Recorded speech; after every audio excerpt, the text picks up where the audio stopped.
to talk about. Right on. You know, and I'm glad that Key mentioned that, because you know what? When I saw that in-ring promo, when there was VKM, there was the Steiners, there was 3D, and this is, I mean, I don't know if they write their own stuff, but it seems that they put over more what they did in the past, and getting over other companies, they got them over more than what they're doing about in TNA. And of course, you have to talk about. Well, just you think about it. Geez, they did also in the past. What have they done in the past 2 years? Exactly. Again, we're not, let them do all the talking, because just like that movie Rush Hour, when Jackie Chan says, you let someone who likes to talk, because then you'll find out how full of crap they really are. That's what's going to happen. Yeah. That's very true. Once again, we have Low-Key Senshi joining us aboard the Monday Night Mayhem Radio Network right now, the big Hard Justice pay-per-view this upcoming Sunday. Now, I have heard some internet rumors, and of course, if you read it, it must be true. Was this the good Dave? Naturally. Meltzer? Yeah, let's throw them all in. Dave Meltzer, Dave Scheer, Mike Johnson. You know what? What I'm hoping one day is that everybody in the wrestling internet community, they just get along, and everyone just. How did we ever enjoy wrestling without the internet? Believe it or not, Blade, there was. How do you know they don't get along? Remember when we used to? How do you know they don't get along? Do you know that they're not friends outside of everything? I'm sure that. Yeah, because it's reported on the internet that they're not. Exactly. Now, of course, the Hard Justice pay-per-view is this Sunday, and I know that there's some mentionings about you guys having a match. Can you confirm or deny that you'll be having some in-ring competition on Sunday?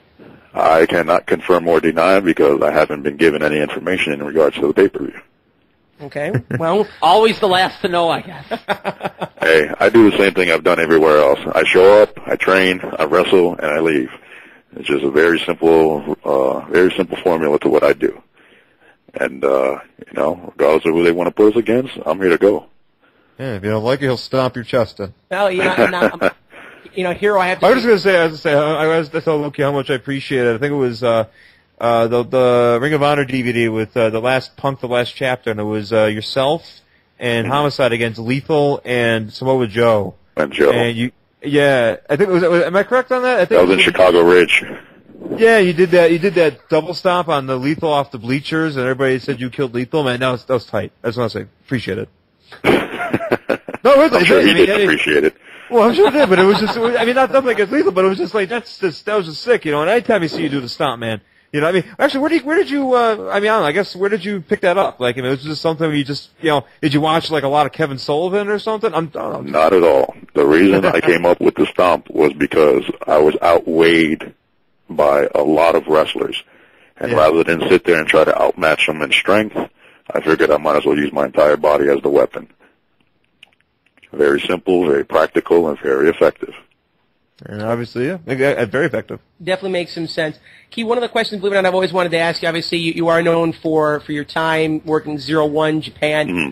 Two different styles. As every now and again I have the chance to talk to one of our good friends, D'Lo Brown, and he still mentions that, the people in Japan, they still treat wrestling as a sport, that there's the sports entertainment, but they are very still respectful.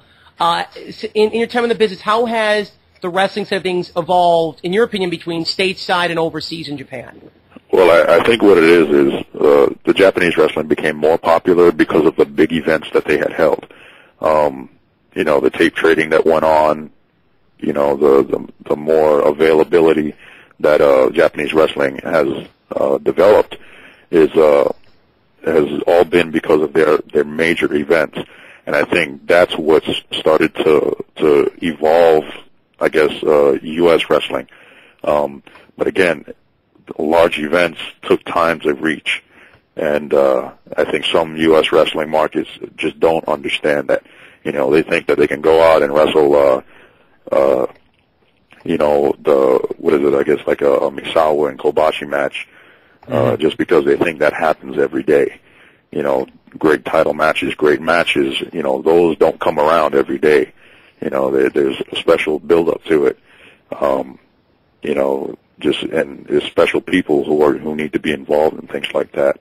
The evolution right now, it seems like there was a time, I want to say maybe a few years ago, where you saw the physicality of American pro wrestling start to pick up, but then all the injuries started to build up as well. So then it seemed to die down again. Japanese pro wrestling is still seen as a sport. It's still, it's still well respected. But at the same time, the lifespan of their wrestlers is starting to get cut shorter and shorter because of the physicality. So I think it's a balance that they got to try to find. And but again, I think my best years up to date were in Japan, simply because that was where I was beginning to evolve and to learn so much more than I had around me and that I had available to me. And I think because of that experience, it helped me reach TNA and helped me develop among the American pro wrestlers. Once again, we are aboard with Senshi, low-key aboard the areas of the Monday Night Mayhem Radio Network. The big pay-per-view Hard Justice this upcoming Sunday. Briefly rattling off the card, a winner-take-all, every title on the line, and Strummers are actually circulating that, who knows, maybe they'll bring back the World Class Championship and they'll throw that as a sixth title in the fray. Kurt Angle against Samoa Joe, Team 3D and the Steiners, a barroom brawl with James Storm and Rhino. The LAX against the Voodoo Kin Mafia just confirmed today a humiliation match with Showtime Eric Young and Robert Roode. And, of course, the barbed wire match that you're going to be seeing this upcoming Sunday involving Christian Cage, AJ Styles, Tomko against Sting, Abyss, and, of course, the Punisher, Andrew Martin, in a steel cage barbed wire match. Well, one of the other things, Keith, I wanted to bring up to your attention, obviously a person that has been very outspoken on not only the mainstream media but amongst the wrestling circles, is Conan. And by the way, we appreciate, Conan getting in touch with us recently. We wish him the best of luck in his recovery after his surgery. There has been some stuff that has been reported recently about, you possibly wanting a release from the company. If you can straighten out any rumors, any confusion that there is about that, and exactly what is your stance when it comes to, Conan. He obviously has his issues with TNA, and hopefully there can be some common ground, but unfortunately it seems that there really is no common ground in sight. Well, I mean, the issues that he had with TNA, I think should be between him and TNA. I don't think it really is, of anybody else's concern, only because you're dealing with people's livelihoods, him being not an employee but working with the company, whatever decisions he make affect his livelihood in the same respects to the company itself. It affects their functionality. So, whatever issues are between those two parties, I think should stay until, everything is cleared up, where, they can either separate amicably or, just continue working together. So I think that's an issue that just needs to be between, those two parties. As far as my business with TNA, I'm still a member of the company, and I'm still a working member of the company. So, I don't see anything happening right now. Hey, he's back together with his group, man. Okay, then I think we'll definitely. I got a feeling we'll be seeing you on Sunday too, man. It's gonna be exciting. I think you. Well, I would hope so.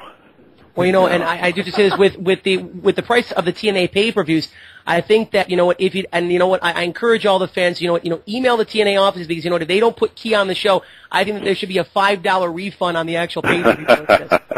Yeah. We'll see what happens. I mean, call me crazy. Think that having one of the best all-around workers in the company on a pay-per-view makes sense. And if anyone can say that, it's you, because you ordered so many of those original, Wednesday $9.95 pay-per-views that you. We were in the very first match.